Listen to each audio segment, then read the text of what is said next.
Hello friends, stock अब तक में आपका स्वागत है। आज मैं आपके सामने वोडाफोन आइडिया की बात लेके आया हूँ। यहाँ पे आज वोडाफोन आइडिया को बड़ा टारगेट मिला है। वोडाफोन आइडिया का स्टॉक 47% तक अपसाइड जा सकता है, ऐसा ब्रोकर का मानना है। हमारी कोई बाय सेल रिकमेंडेशन नहीं, मगर पूरी वीडियो पहले सुनना, बाद में जो भी आपको डिसीजन लेना वो ले सकते हो। आपके पैसे आपको इन्वेस्ट करने हैं, सोच समझ के इन्वेस्टमेंट करना चाहिए। मगर यहाँ पे क्या बताया, कई ब्रोकर क्या बोल रहे, कई ब्रोकर क्या बोल रहे, तो सब कुछ चीज आपके सामने डिस्कस की है।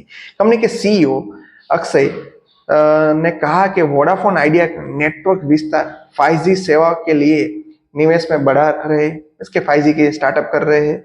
और कंपनी आने वाले रिजल्ट में देखिए तो कैपेक्स की गति और तेज करने वाले, ये सब यहाँ पे मैनेजमेंट की कमेंट्री बहुत इंपॉर्टेंट होती है। यहाँ पे दिसंबर क्वार्टर की रिजल्ट की बात करें तो जो लॉस था और घटकर अभी 6,609 करोड़ हो गया वाई ऑन वाई बेस पे। और जैसे जिसकी 4% उसकी इनकम बढ़ के 11,117 करोड़ पहुंच गई। पिछले साल 10,690 करोड़ थी। प्रति ग्राहक जो औसत आय होती उसको ARPU बोलते हैं, वो 173 तक बढ़ गया।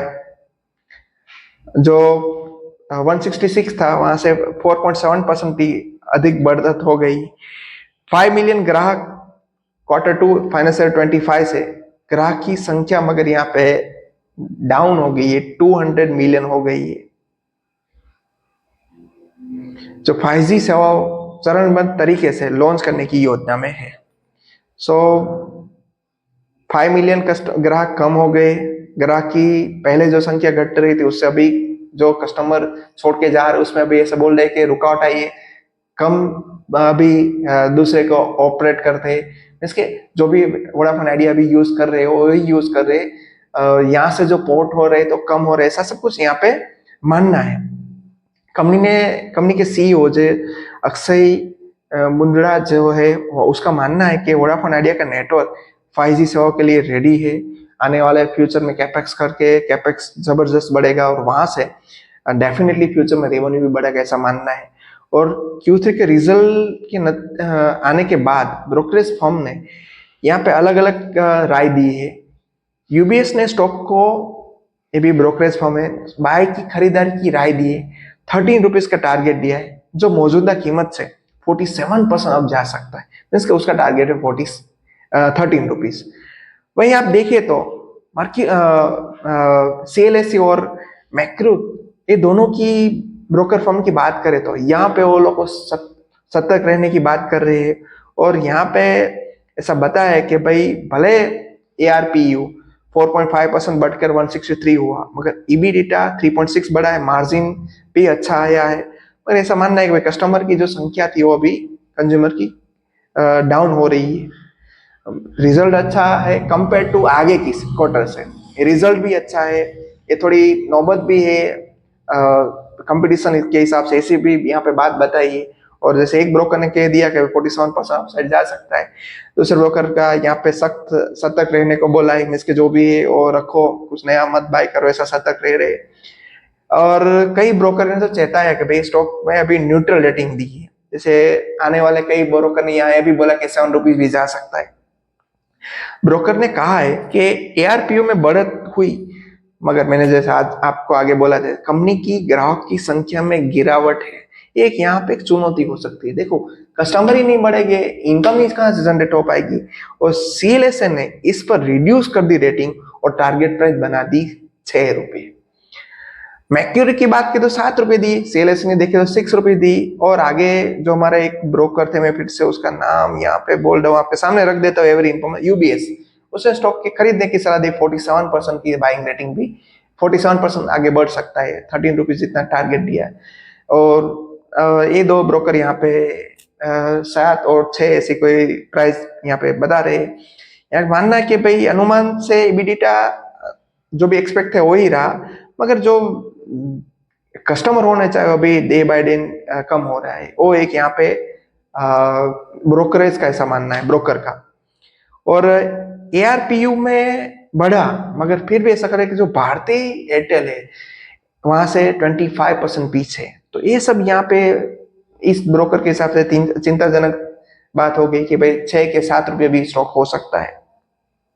मगर यूएसबी स्टॉक की जो ब्रोकरेज फर्म की बात है, उसका मानना है कि भाई यहाँ से डेफिनेटली 13 रुपीज में 47% अपसाइड भी जा सकता है। वोडाफोन आइडिया की बात करें तो यहाँ पे लंबी अवधि के बेहतर संभावना है, ऐसा मानना है यूबीएस स्टॉक का, सॉरी यूबीएस रिपोर्ट का। और कंपनी की वित्तीय स्थिति और ग्राहक की संख्या में गिरावट, मगर 5G लोन्स की धीमी, जो ये सब यहाँ पे चिंता की बात है। भले उसने भी टारगेट दिया, मगर ये दो चीजें कि भाई जो कस्टमर कम हो रहे हैं, भले आगे जितने कम नहीं हो रहे मगर कम हो रहे, एक ये समझ है। साथ में कि जो 5G लॉन्च करने जाए, जैसे भाई सब लोग अभी 5G पे आ गए, जियो एयरटेल, तो ये वहां से जो उसकी गतिविधियां है वो धीमी है अभी भी।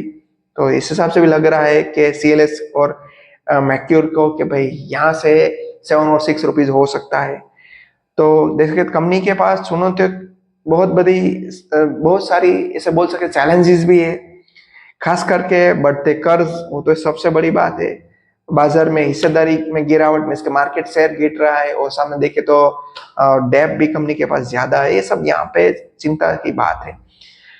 फिर भी वोडाफोन आइडिया के लिए 5G रोल आउट हो सकता है, फंड रेजिंग प्लान, ग्राहक आधार पे और कुछ बदलाव आ जाए। तो यूबीएस का टारगेट यहाँ पे इसीलिए 13 रुपीज दिया है, और मौजूदा प्राइस 8.82 है, वहां से 47% आगे जा सकता है, अपसाइड दिख रहा है। लेकिन अन्य ब्रोकर का देखिए तो दूसरे सब ब्रोकर है, वहां पे उसने 7-6 रुपीज टारगेट दिया है। तो ये तो सब ब्रोकर की बात थी। कोई 47% अब जा सकता है, कोई बोल सकता है भाई यहाँ से 7 रुपया हो जाएगा, 6 रुपये। अब लास्टली हमारा डिसीजन होता है, हमें इन्वेस्ट करना कि नहीं करना। तो देखो, अगर आपके पास स्टॉक है तो रखो, प्रॉफिट जितना है बुक करना चाहिए, और जो भी आपकी कॉस्ट है उतना एटलीस्ट स्टॉक बेच देना चाहिए। जो भी हो आपका प्रॉफिट वो एज ए स्टॉक रखना चाहिए। और नई खरीदार की बात करें तो जैसे अभी तो टारगेट 3 हो गए, 7, 6 और 13, हम इसके 47% बढ़ के जो आएगा 18 रुपीज जितना जो भी टारगेट है।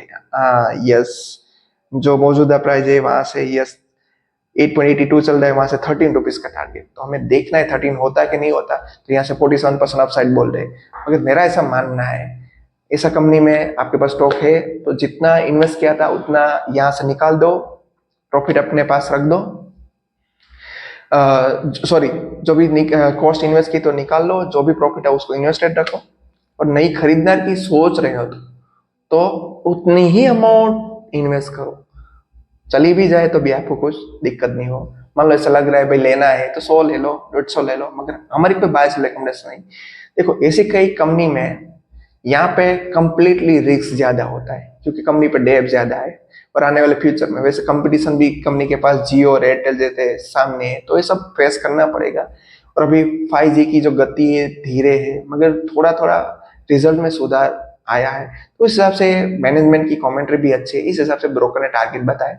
मगर मेरा तो ऐसा मानना है कि ब्रोकर का टारगेट देखना सब कुछ अच्छी बात है, हम भी आपके लिए वीडियो ला के आते हैं, मगर लास्ट डिसीजन आपका है। तो सोच समझ के इन्वेस्टमेंट करना है, कम अमाउंट इन्वेस्ट करनी है जो आपको लगता है, और जो अमाउंट आपके पास चली भी जाए तो भी कोई इश्यू नहीं, वही अमाउंट यहाँ पे वोडाफोन में अभी इन्वेस्ट करनी चाहिए, ऐसा मेरे को लग रहा है।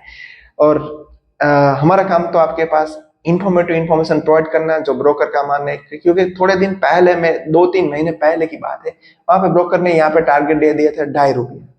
तो ब्रोकर कभी टारगेट बढ़ा चढ़ा के कुछ भी दे सकते हैं, अगर हमारा डिसीजन स्ट्रांग होना चाहिए, वही पैसे इन्वेस्ट करना चाहिए इसी रिस्की कंपनी के लिए, जो आपके पास हो कि ना हो फिर भी आपको कोई उसकी दिक्कत नहीं हो। इसलिए बोल रहा हूँ स्मॉल अमाउंट इन्वेस्ट करो, वरना ना करो तो भी कोई इश्यू नहीं। कंपनी अभी कई सारी अच्छी कंपनियों भी मिल रही है अच्छे डिस्काउंट में, तो यहाँ पे रिस्क नहीं लेना तो बेटर वहां पे अच्छी कंपनियों भी खरीद सकते हैं। Thank you.